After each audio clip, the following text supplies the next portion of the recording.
അവരെയും നമ്മുടെ ഈ ധ്യാനത്തിൻ്റെ ഒരു പ്രോസസ്സാണത്.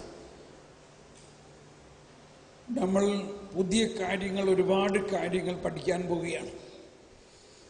അങ്ങനെ നമ്മുടെ മനസ്സിനെ ശക്തമായ ഒരു പുതിയ ബോധ്യങ്ങളിലേക്ക് കൊണ്ടുവരാൻ പോവുകയാണ്. പക്ഷെ അതിനാവശ്യമായിട്ടുള്ളത് നമ്മളിൽ പുതിയ ഈ ജ്ഞാനത്തിൻ്റെ പുതിയ ഒരു ഒഴുക്കുണ്ടായാൽ മാത്രമേ ഈ ദൈവിക വെളിപ്പെടുത്തലുകൾ നമുക്ക് മനസ്സിലാവുകയുള്ളൂ. അതുകൊണ്ട് ആത്മാർത്ഥമായിട്ട് ഇന്ന് മുഴുവനും നമ്മൾ ജ്ഞാനത്തിന് വേണ്ടി പ്രാർത്ഥിക്കണം.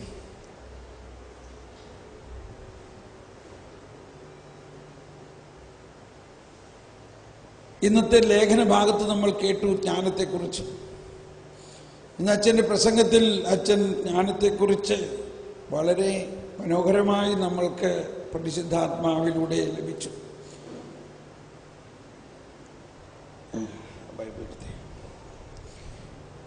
ഈ നമ്മുടെ സീറോ മലബാർ റീത്ത് പോലെയുള്ള മറ്റൊരു റീത്താണ് ബൈസന്റൈൻ റീത്ത്.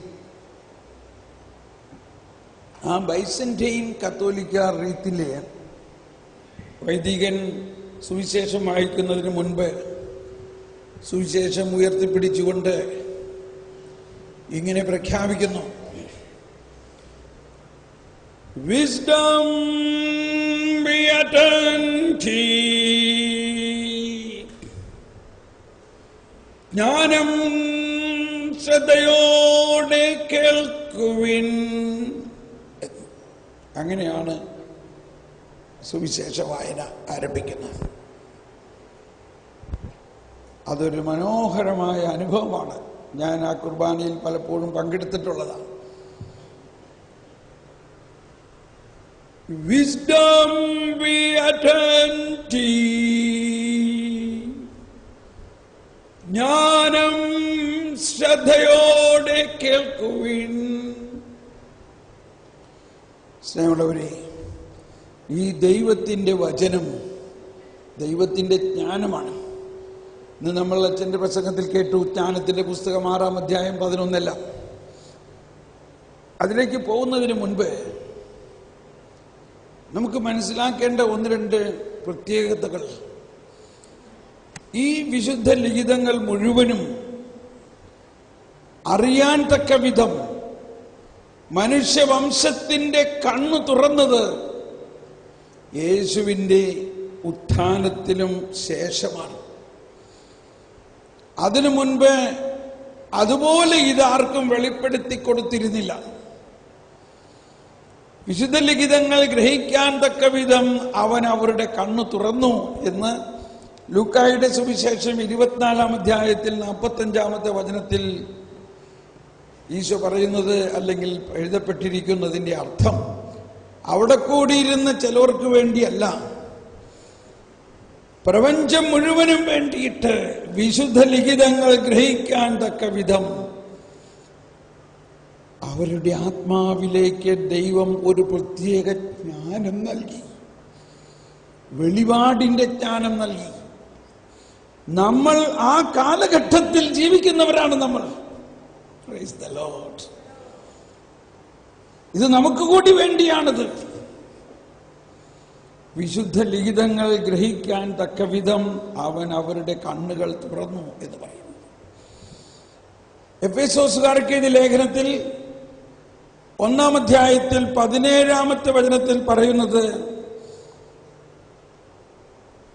നമ്മുടെ കർത്താവായ യേശുക്രിസ്തുവിന്റെ പിതാവും മഹത്വത്തിന്റെ ദൈവവുമായ അങ്ങ് വെളിപാടിന്റെയും ജ്ഞാനത്തിന്റെയും ആത്മാവിന് നൽകിക്കൊണ്ട്. 1 എഫേസോസിൽ 1:17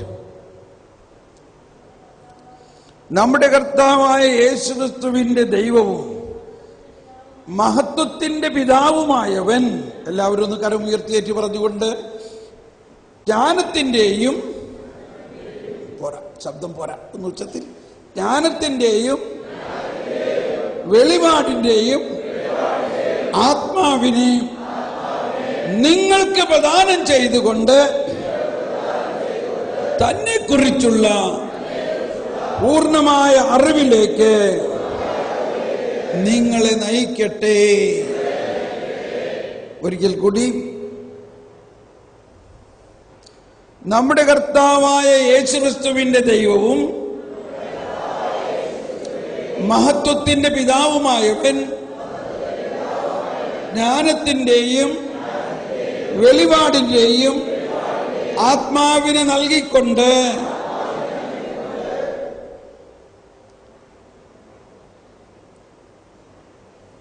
തന്നെക്കുറിച്ചുള്ള പൂർണ്ണമായ അറിവിലേക്ക് നിങ്ങളെ നയിക്കട്ടെ. ദൈവത്തെക്കുറിച്ചുള്ള പൂർണ്ണമായ അറിവ് ഇത് നമുക്ക് കിട്ടുമെന്ന് തോന്നുന്നുണ്ടോ? ദൈവത്തെക്കുറിച്ചുള്ള പൂർണ്ണമായ അറിവ് നമുക്ക് കിട്ടുമോ? വാസ്തവത്തിൽ മാനുഷികമായി ചിന്തിച്ചാൽ സാധ്യമല്ല. പക്ഷേ ദൈവം തന്നെ നമ്മുടെ ഉള്ളിൽ വസിച്ചുകൊണ്ട് ഈ അറിവ് നമ്മളാകുന്ന ദൈവമക്കൾക്ക് പറഞ്ഞു തരണം എന്നത് ദൈവത്തിന്റെ ആഗ്രഹമാണ്. അതിനുവേണ്ടിയാണ് ദൈവം തന്നെ പരിശുദ്ധാത്മാവിനെ നമുക്ക് നൽകിക്കൊണ്ട് ജ്ഞാനത്തിന്റെയും വെളിപാടിന്റെയും ആത്മാവിനെ നൽകിക്കൊണ്ട് ആത്മാവ് നമ്മുടെ ആത്മാവുമായിട്ട് ലയിച്ചിരിക്കുകയാണ് ഓൾറെഡി. ഇപ്പോൾ ഇനി വരണമേ തരണമേ എന്ന് പ്രാർത്ഥിക്കേണ്ടതില്ല. നമ്മൾ കണ്ടെത്തുക, നമ്മുടെ ആത്മാവുമായിട്ട് ദൈവാത്മാവ് ലയിച്ചിരിക്കുകയാണ്. കൃപയെക്കുറിച്ച് ഞാൻ ഇന്ന് പറഞ്ഞല്ലോ. കൃപയെക്കുറിച്ചുള്ള മറ്റൊരു നിർവചനം ഇതാണ്. 2565 മറ്റോ 2565 കാറ്റക്കിസം ഓഫ് കാത്തലിക് ചർച്ച്. പുതിയ ഉടമ്പടിയിൽ പരിശുദ്ധ രാജകീയ ത്രിത്വത്തിന് മുഴുവനും സമ്പൂർണ്ണ മനുഷ്യ ചേതനയുമായുള്ള ഐക്യമാണ് ദൈവരാജ്യത്തിന്റെ കൃപാവരം. ത്രൈശുദ്ധ ദൈവത്തിന്റെ സാന്നിധ്യത്തിലും അവിടത്തോടുള്ള കൂട്ടായ്മയിലുമായിരിക്കുന്ന ശീലമാണ് പ്രാർത്ഥനാ ജീവിതം. അപ്പോൾ നമ്മുടെ ഓർഡിനറി ലൈഫിൽ, നമ്മുടെ സാധാരണ ജീവിതത്തിൽ പരിശുദ്ധ രാജകീയ ത്രിത്വം മുഴുവനും നമ്മുടെ സമ്പൂർണ്ണ മനുഷ്യ ചേതനയിൽ, നമ്മുടെ ആത്മാവിൽ ലയിച്ചിരിക്കുകയാണ് ഇപ്പോൾ തന്നെ. സ്നേഹമുള്ളവരെ, ഇതെല്ലാം നമുക്ക് പെട്ടെന്ന് മനസ്സിലാകുന്നില്ല. എന്നാൽ നാളെ ആവുമ്പോഴേക്കും ഒരുപക്ഷെ ഇത് കൂടുതൽ മനസ്സിലാവും. അതിലേക്കുള്ള ഒരു തയ്യാറെടുപ്പാണ് ഇന്ന് നമ്മൾ ചെയ്യുന്നതെല്ലാം. അപ്പോൾ ഇന്നത്തെ നമ്മുടെ ദാഹം ദൈവത്തിന്റെ ജ്ഞാനത്തിന് വേണ്ടിയും ദൈവത്തെക്കുറിച്ചുള്ള അറിവും മനുഷ്യനെ കുറിച്ചുള്ള അറിവും. ഇപ്പൊ ഒരു വചനം വരുന്നത് കൊലോസ്യ ലേഖനത്തിൽ 2-ാം അധ്യായത്തിൽ 3-ാമത്തെ വചനത്തിൽ പറയുന്നത് ജ്ഞാനത്തിന്റെയും അറിവിന്റെയും നിധികൾ അവനിലാണല്ലോ ഒളിഞ്ഞിരിക്കുന്നത് എന്നാണ്. ജ്ഞാനത്തിന്റെയും അറിവിന്റെയും നിധികൾ കൊലോസ്യ ലേഖനത്തിൽ 2-ാം അധ്യായത്തിൽ 3-ാമത്തെ വചനം. എല്ലാവരും ഒന്ന് ഏറ്റുപറഞ്ഞ്, ജ്ഞാനത്തിന്റെയും അറിവിന്റെയും, കുറച്ചുകൂടി ഉച്ചത്തിൽ, ജ്ഞാനത്തിന്റെയും അറിവിന്റെയും നിധികൾ അവനിലാണല്ലോ ഒളിഞ്ഞു കിടക്കുന്നത്. ആരാണത്? ആരാണ് അവൻ?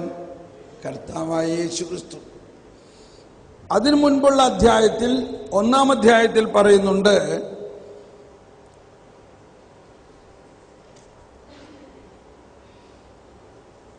യുഗങ്ങളുടെയും തലമുറകളുടെയും,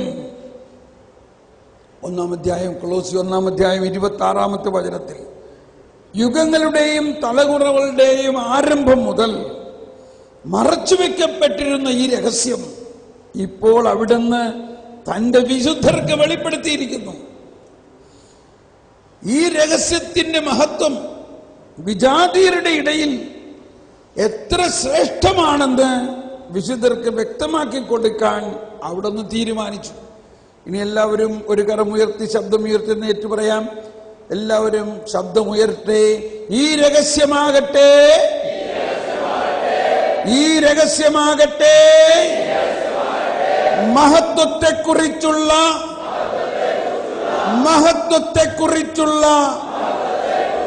പ്രത്യാശയായ ക്രിസ്തു നിങ്ങളിലുണ്ട്.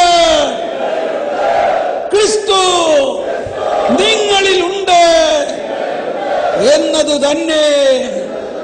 ഹല്ലേലൂയ. ബോലോ പ്രഭു യേശു ക്രിസ്തു കീ. സ്നേഹമുള്ളവരെ, മഹത്വത്തെക്കുറിച്ചുള്ള പ്രത്യാശയായ ക്രിസ്തു നമ്മളിലുണ്ട്. നിങ്ങൾ ആര് തന്നെ ആയാലും, നിങ്ങൾ ദൈവത്തിൽ വിശ്വസിക്കുന്നില്ലെങ്കിലും ക്രിസ്തു നമ്മളിലുണ്ട്.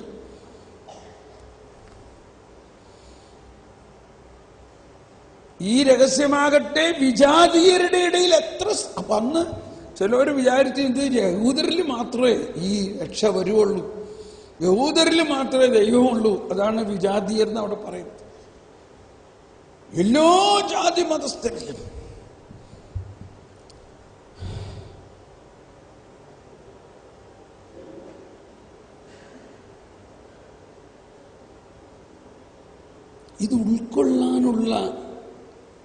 ഇത് ഉൾക്കൊള്ളാൻ നമ്മുടെ ആത്മാവും മനസ്സും വികസിക്കണം.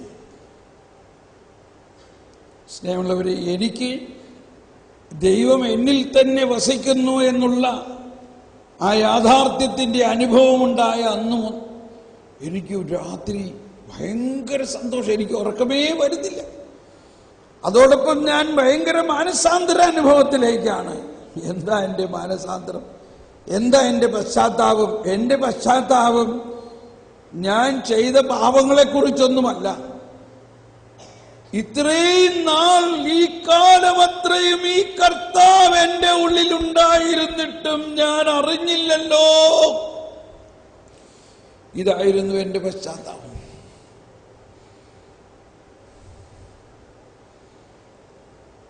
സ്നേഹമുള്ളവരെ, ഇവിടെയാണ് ദൈവാനുഭവം, ദൈവത്തെ കണ്ടെത്തുക എന്ന് പറയുന്നതിൻ്റെ ആ പൂർണ്ണത.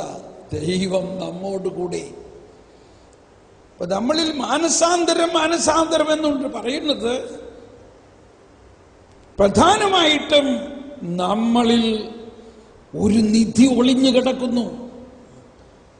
അത് കണ്ടെത്തുമ്പോൾ ഉണ്ടാകുന്ന മനസ്സിന്റെ പൂർണ്ണമായ ഒരു 180 ഡിഗ്രി തിരിവാണ്.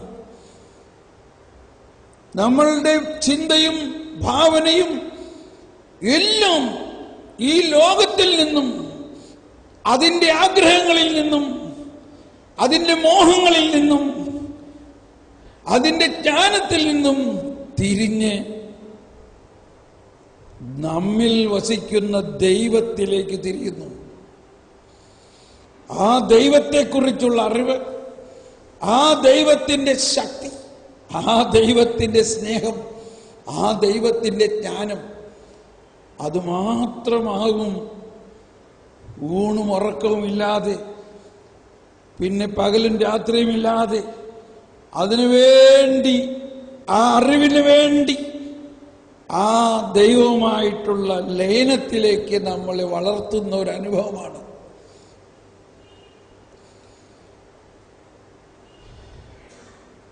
സ്നേഹമുള്ളവരെ, ഏത് സാധാരണ മനുഷ്യരിലും, നമ്മളെപ്പോലെയുള്ള സാധാരണ മനുഷ്യരിലും ആണ് ഇത് കൂടുതൽ പ്രവർത്തിക്കുന്നത്. Price the Lord. ഒരു ധ്യാനത്തിൽ ഒരു പെൺകുട്ടിയുടെ സാക്ഷ്യം ഇതാണ്. എൻ്റെ പേര് അമ്പിളി. ഞാൻ യേശുവിനെ കുറിച്ച് ആരും പറഞ്ഞു കേട്ടിട്ടില്ല, ഒരു ടെലിവിഷനിലും കേട്ടിട്ടില്ല, ഒരു റേഡിയോയിലും കേട്ടിട്ടില്ല. എന്നാൽ ഒരു ദിവസം രാത്രി ഞാൻ ഉറങ്ങുമ്പോൾ യേശു എൻ്റെ അടുത്ത് വന്നു നിൽക്കുന്നത് ഞാൻ കാണുന്നു. സുന്ദരനായ ഒരു വ്യക്തി വെള്ള വസ്ത്രം ധരിച്ച് എൻ്റെ അടുത്ത് വന്ന് നിൽക്കുന്നു. എന്നെ തട്ടി ഉണർത്തി പറഞ്ഞു, അമ്പിളി അമ്പിളി. ഞാൻ പടഞ്ഞെഴുന്നേറ്റു. അങ്ങ് ആരാണ്? ഞാൻ നിന്നെ സ്നേഹിക്കുന്ന യേശുവാണ്. ഓ, അത് കേട്ടപ്പോൾ തന്നെ എൻ്റെ ഹൃദയത്തിൽ വലിയ ഒരു അനുഭവം ഉണ്ടായി. അന്നു മുതൽ യേശു എന്നോട് നേരിട്ട് സംസാരിക്കുകയും യേശു ഒരുപാട് കാര്യങ്ങൾ എന്നെ വെളിപ്പെടുത്തി തരികയും ചെയ്തു. സ്നേഹമുള്ളവരെ, ഇത് വലിയ അക്ഷരാഭ്യാസം ഒന്നും ഇല്ലാത്ത ഒരു കുട്ടിയുടെ കഥയാണ്. അപ്പോൾ നമ്മളെല്ലാവരിലും ദൈവത്തിൻ്റെ ഈ സജീവ സാന്നിധ്യം, ഈ സാന്നിധ്യത്തിൻ്റെ ആ വലിയ അനുഭവം ഉണ്ട് എന്ന് വിശ്വാസത്തിലൂടെ നമ്മൾ ഉറപ്പിക്കണം. എന്താ വിശ്വാസം എന്നത്? വിശ്വാസം എന്നത് കാണപ്പെടാത്തവ ഉണ്ട് എന്ന ബോധ്യമാണ്. ഈ കാണപ്പെടാത്ത അദൃശ്യനായ ദൈവം, അരൂപിയായ ദൈവം നമ്മുടെ ആത്മാവിൽ ഉണ്ട്. ആ അറിവും ആ അനുഭവവും ആയി കഴിയുമ്പോൾ ദൈവാത്മാവെന്നിൽ നിറഞ്ഞപ്പോ, ദൈവസ്നേഹം എന്നിൽ ചൊരിഞ്ഞപ്പോ, ദൈവാത്മാവെന്നിൽ നിറഞ്ഞപ്പോ, ദൈവസ്നേഹം എന്നിൽ ചൊരിഞ്ഞപ്പോൾ, ദൈവാത്മാവെന്റെ ആത്മാവിൽ ലയിച്ചു.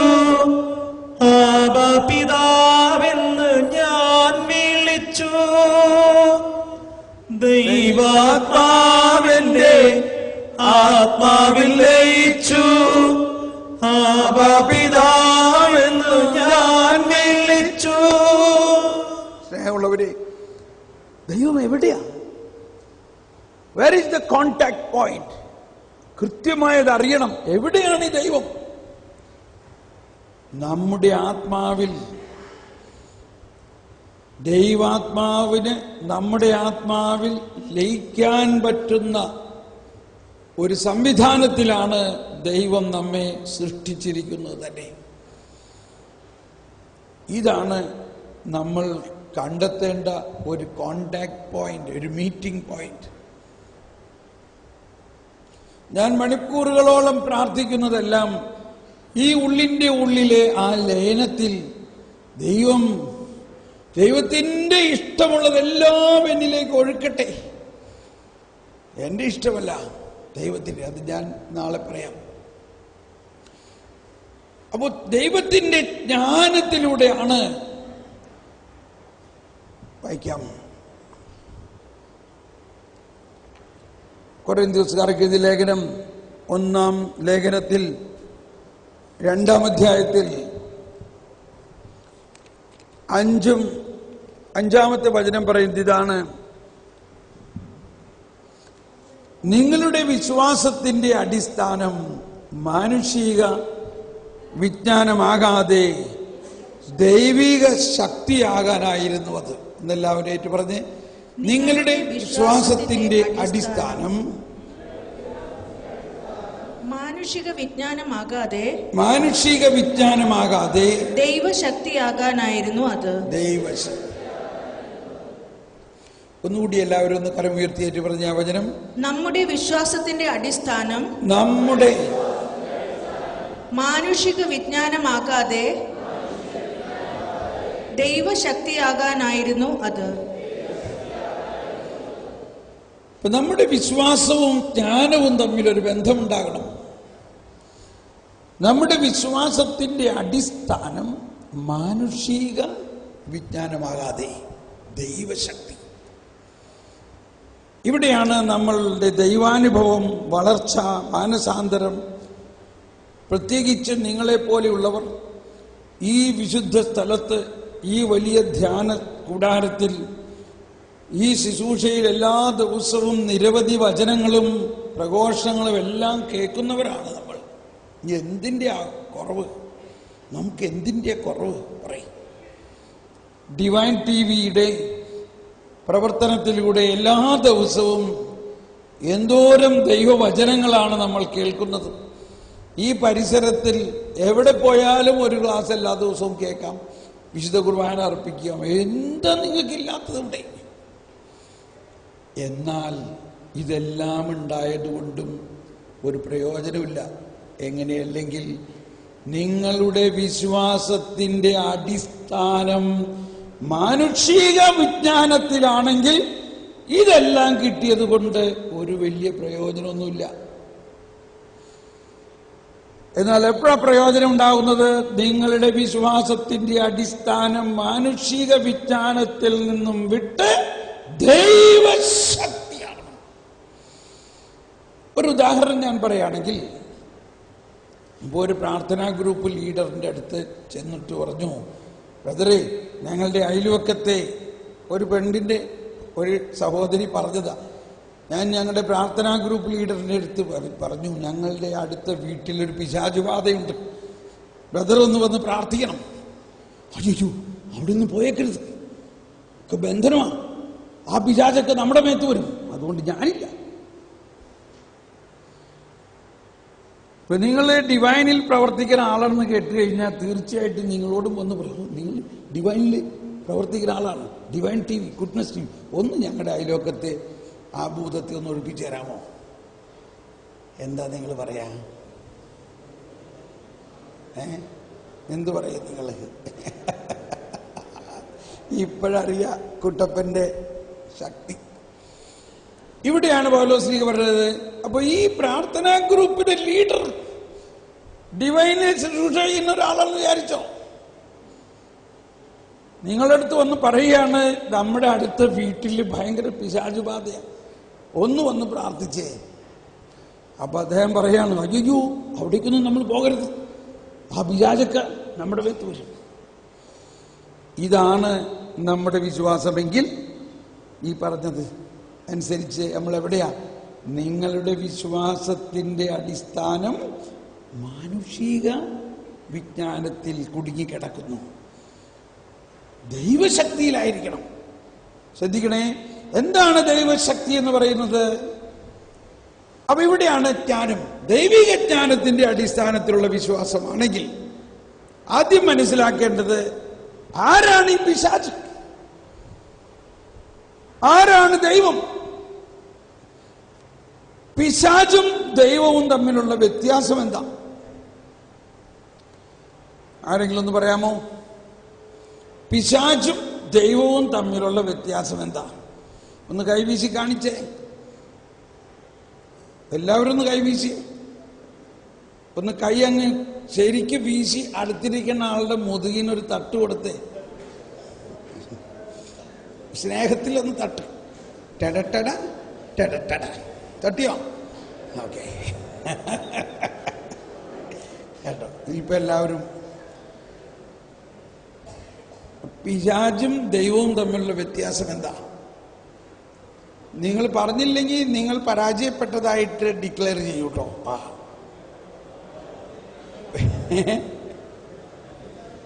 പിശാച് ആരാണ്? ദൈവം ആരാണ്?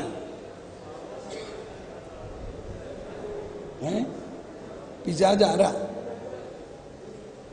പിശാച് ആരാ? അങ്ങനെ ആരെങ്കിലും അങ്ങനെ പറയും എന്തെങ്കിലും?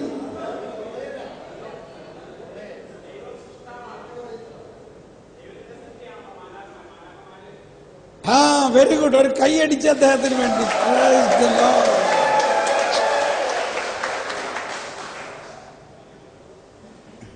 ഈ വലിയ ബഹളമൊന്നും ഉണ്ടാക്കണ്ട, പിശാച് ബഹളമൊന്നും ഇല്ലാണ്ട് ഓടിക്കോളും. ദൈവം സൃഷ്ടാവാണ്, പിശാച് ഒരു സൃഷ്ടി മാത്രമാണ്. എന്തുകൊണ്ടാണ് പിശാച് സൃഷ്ടി എന്ന് പറയുന്നത്? പിശാച് എങ്ങനെ ഉണ്ടായി? ദൈവത്തിന്റെ സൃഷ്ടിയായ മാലാഖമാർ വഴിപിഴച്ചപ്പോഴാണ് പിശാച് ഉണ്ടായത്. അപ്പൊ മാലാഖമാർ സൃഷ്ടിയായിരുന്ന മാലാഖമാരുടെ പതനത്തിലൂടെയാണ് പിശാചുണ്ടായത്. അപ്പോൾ മാലാഖമാർ പതിച്ചു കഴിഞ്ഞപ്പോഴും പതനം സംഭവിച്ച മാലാഖമാരാകുന്ന പിശാച് അസ്തിത്വത്തിൽ സൃഷ്ടിയല്ലേ? സൃഷ്ടിയാണോ? എല്ലാവരും ഒന്ന് കരം ഉയർത്തി പറഞ്ഞ്, സൃഷ്ടിയാണോ? ദൈവമോ? ദൈവമോ? അപ്പൊ സൃഷ്ടാവ് എന്നുള്ള നിലയിൽ ദൈവത്തിന്റെ ശക്തി അനന്തമാണ്, സർവാധിപനാണ്, സർവശക്തനാണ്. എന്നാൽ സൃഷ്ടി എന്നുള്ള നിലയിൽ പിശാചിന്റെ ശക്തി അനന്തമല്ല. ദൈവം അനശ്വരനാണ്, പിശാച് അനശ്വരനല്ല, നശ്വരതയാണ്. ഇപ്പൊ തന്നെ ഒരു സമാധാനമായി തോന്നല്ലേ? നമ്മൾ ഈ പിശാചിനെ വലിയ ആളായിട്ട് ചിന്തിച്ചുകൊണ്ട് പിശാചിനെ പേടിച്ച് നടക്കുകയാണെങ്കിൽ അത് വിശ്വാസമേ അല്ല. അതിലെന്താ വിശ്വാസം?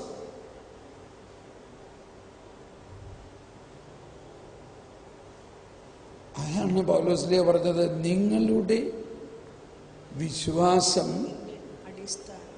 വിശ്വാസത്തിന്റെ അടിസ്ഥാനം ദൈവീക ജ്ഞാനത്തിലായിരിക്കണം, ദൈവീക ശക്തിയിലായിരിക്കണം.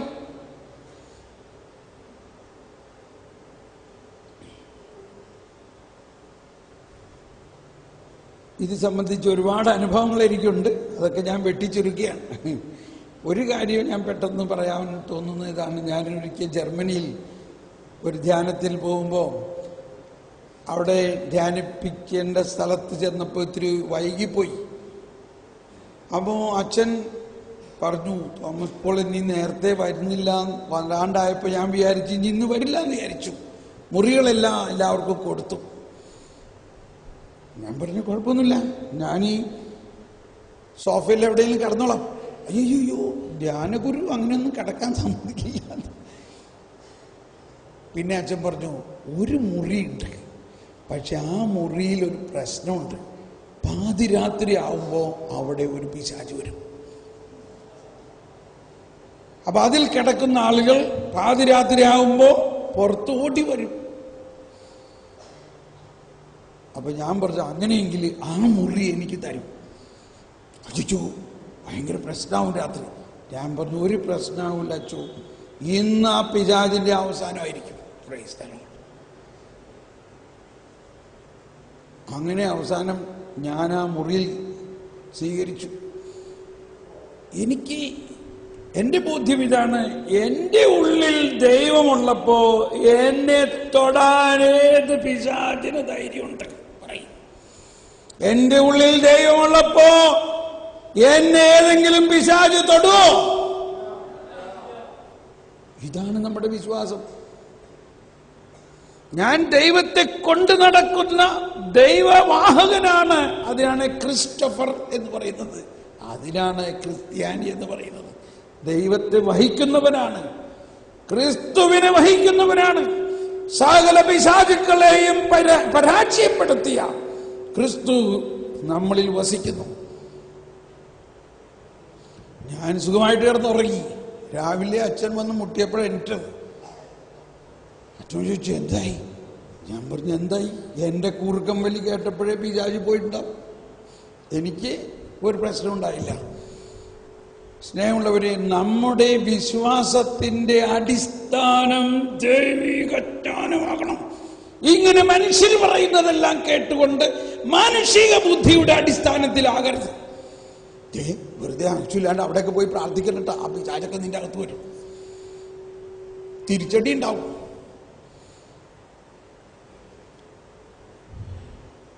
അപ്പൊ എന്തിനാ പിന്നെ ഇത്രയും വലിയ ബന്ധന പ്രാർത്ഥനകളൊക്കെ നടത്തണേ? വിശ്വാസമില്ലാത്തതുകൊണ്ട്. വിശ്വാസമുണ്ടെങ്കിൽ യോഹന്നാന്റെ സുവിശേഷത്തിൽ ഒറ്റ ബന്ധന പ്രാർത്ഥനയുമില്ല. മത്തായി, മർക്കോസ്, ലൂക്കിന് വിശ്വാസമില്ല എന്നല്ല പറഞ്ഞതിന്റെ അർത്ഥം. അവിടെയെല്ലാം ബന്ധന പ്രാർത്ഥനകൾ ഉണ്ടായിരുന്നു. മനസ്സിലാവുന്നുണ്ടോ? യോഹന്നാന്റെ സുവിശേഷത്തിൽ ഒറ്റ ബന്ധന പ്രാർത്ഥനയുമില്ല. എന്തുകൊണ്ടെന്നാൽ യോഹന്നാൻ പ്രഖ്യാപിക്കുന്നത് ദൈവത്തിന്റെ വചനത്തിലൂടെയും ദൈവത്തിന്റെ ശക്തിയിലൂടെയും, ശക്തിയിലുള്ള വിശ്വാസത്തിൽ ഈ പ്രകാശം അന്ധകാരത്തെ അകറ്റും. അന്ധകാരത്തിനോട് പോകാൻ പറഞ്ഞ് ഒരുപാട് വഴക്കും ബഹളമൊന്നും ഉണ്ടാക്കേണ്ട ആവശ്യമില്ല. ഇപ്പൊ ഈ വീട്ടിൽ, ഈ മുറിയിൽ, ഈ ഹാളിൽ അന്ധകാരമുണ്ടെങ്കിൽ ഈ അന്ധകാരം എങ്ങനെ പോകും? ലൈറ്റ് ഇട്ടാൽ മതി, പ്രകാശം വരുമ്പോൾ അന്ധകാരം പോകും. അപ്പോൾ അതാണ് വളർച്ച എന്ന് പറയുന്നത്. ഇനി വേറൊരു ഉദാഹരണം, ഞാനും ഈ ഡിവൈനിൽ വെച്ച് തന്നെ ഞാനും പ്രാർത്ഥിച്ചിട്ടുള്ള, കർത്താവേ തിരുരക്തത്തിന്റെ സംരക്ഷണം തരണേ, തിരുരക്തം തെളിക്കണേ എന്നെല്ലാം. പക്ഷേ പിന്നീട് ഒരിക്കൽ ജ്ഞാനത്തിന് വേണ്ടി ഇങ്ങനെ പ്രാർത്ഥിച്ചു കഴിഞ്ഞപ്പോൾ കർത്താവ് എനിക്കൊരു ബോധ്യം തരികയാണ്. ഞാൻ എല്ലാ ദിവസവും വിശുദ്ധ കുർബാനയിൽ സ്വീകരിക്കുന്ന യേശുവിൻ രക്തവും മാംസവുമല്ല ഞാൻ സ്വീകരിക്കുന്നത്. യേശുവിന്റെ രക്തവും മാംസവും ഭക്ഷിച്ചു കഴിഞ്ഞ എന്റെ മേൽ പിന്നെ തെളിക്കേണ്ട എന്റെ ആവശ്യം.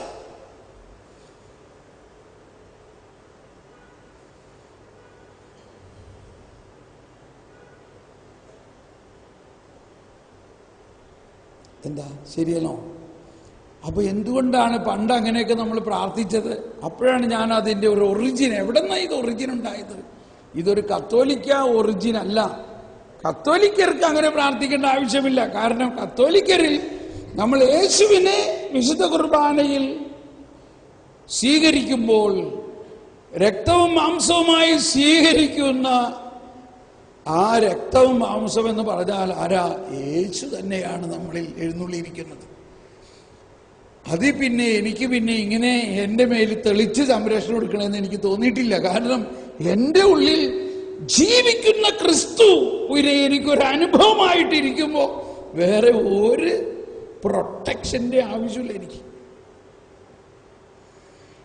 നിങ്ങളുടെ വിശ്വാസത്തിന്റെ അടിസ്ഥാനം മാനുഷിക വിജ്ഞാനമാകാതെ ദൈവശക്തിയാകാനാണ്.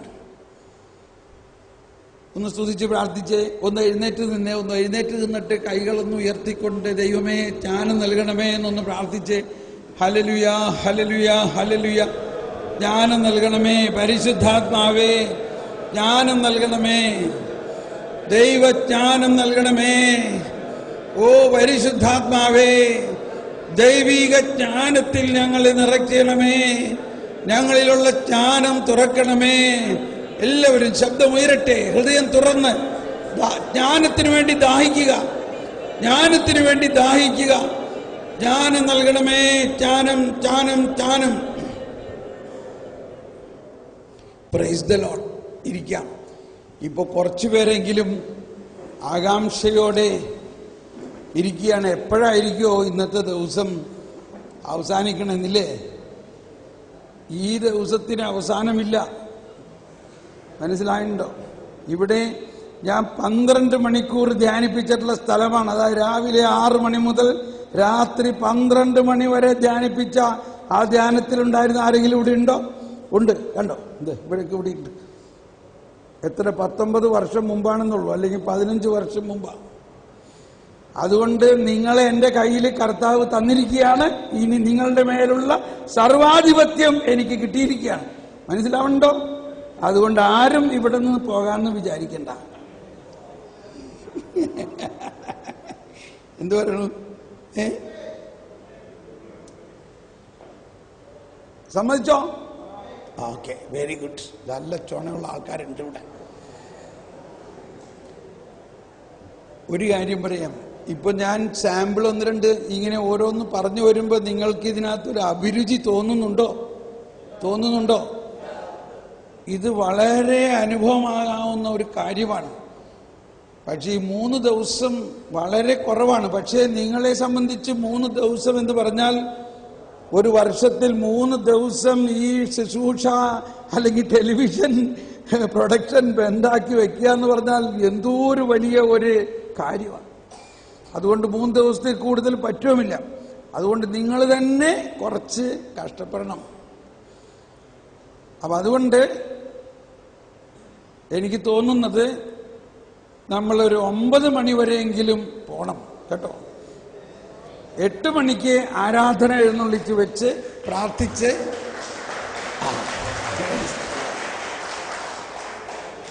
8 മണിക്ക് ആരാധന. അതിനുശേഷം ഞാൻ ആരാധനയിൽ ഈ ധ്യാനത്തിനും പിന്നെ ഇവിടെ രോഗശാന്തി ശുശ്രൂഷകളൊക്കെ നടക്കും. അപ്പം അതിലൂടെ നിങ്ങളിൽ പുതിയ ഒരുപാട് കാര്യങ്ങൾ മനസ്സിലായി. 9 മണിക്ക് നമ്മൾ അവസാനിപ്പിക്കാം ഒരു കോംപ്രമൈസ് ഫോർമുലയിൽ ഒക്കെ. അപ്പം അതുകൊണ്ട് ഇനി സമയം നോക്കി വെറുതെ ഡിസ്റ്റർബ് ആവണ്ടാവും ഉദ്ദേശിച്ചിട്ട് ഞാനിതങ്ങ് പ്രഖ്യാപിക്കുകയാണ് കേട്ടോ. സമ്മതിച്ചല്ലോ? അതുകൊണ്ട് ആരും അതിനു മുമ്പ് പോകരുത്. ഇതിന് കുറച്ചങ്ങ് സഹിച്ചിവിടെ ഇരിക്കണം.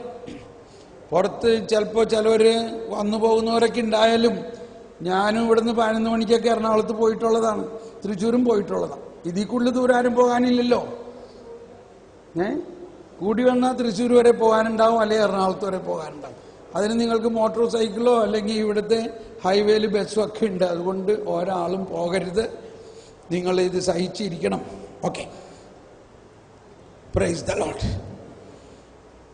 ഇനി ഒന്നുകൂടി നമുക്ക് ജ്ഞാനത്തിനെ കുറിച്ച് പറയുകയാണ്. അപ്പൊ നമ്മൾ ജ്ഞാനത്തിന് വേണ്ടി ദാഹിച്ച് പ്രാർത്ഥിക്കുമ്പോഴാണ് ഈ പുതിയ പുതിയ കാര്യങ്ങൾ നമുക്ക് മനസ്സിലാവുകയുള്ളൂ. നമുക്ക് മനസ്സിലായില്ലെങ്കിൽ എന്ത് പറയും? ഓ, തോമസ് പോൾ ബ്രദർ ഇങ്ങനെ പറയുന്നു, വേറൊരു ബ്രദർ അങ്ങനെ പറയുന്നു, അച്ഛന്മാര് ഇങ്ങനെ പറയുന്നു. ഇപ്പൊ എന്താ വിശ്വസിക്കണ്ടേ? ഇതായിരിക്കും ഇപ്പോൾ ആരോ ചിന്തിച്ചത്. അപ്പൊ ഇത്രയും അവിടെയെല്ലാം ഞാൻ പറയണത് വിശ്വസിക്കണമെന്നല്ല. ഞാൻ നിങ്ങൾക്ക് പറഞ്ഞു തരുന്നൊരു വഴി, ദൈവത്തിന്റെ ജ്ഞാനം നിങ്ങൾക്ക് വെളിവ് നൽകും എന്നാണ്. Price the Lord. ഈ വെളിവെന്ന് പറഞ്ഞ വാക്ക് വളരെ നല്ല വാക്കാണ്. അതിനെ നമ്മൾ ഒരുപാട് ദുരുപയോഗിച്ച് സംസാരിച്ചിട്ടുണ്ടെന്നെങ്കിലുള്ളൂ. വേറൊരു വാക്കതിനില്ല. വെളിവ്, ദൈവത്തെക്കുറിച്ചുള്ള വെളിവ് നമുക്ക് ലഭിക്കണമെങ്കിൽ വിളിക്കുമ്പോൾ ഇതാരും പറയാണ്ട് തന്നെ മനസ്സിലാവും.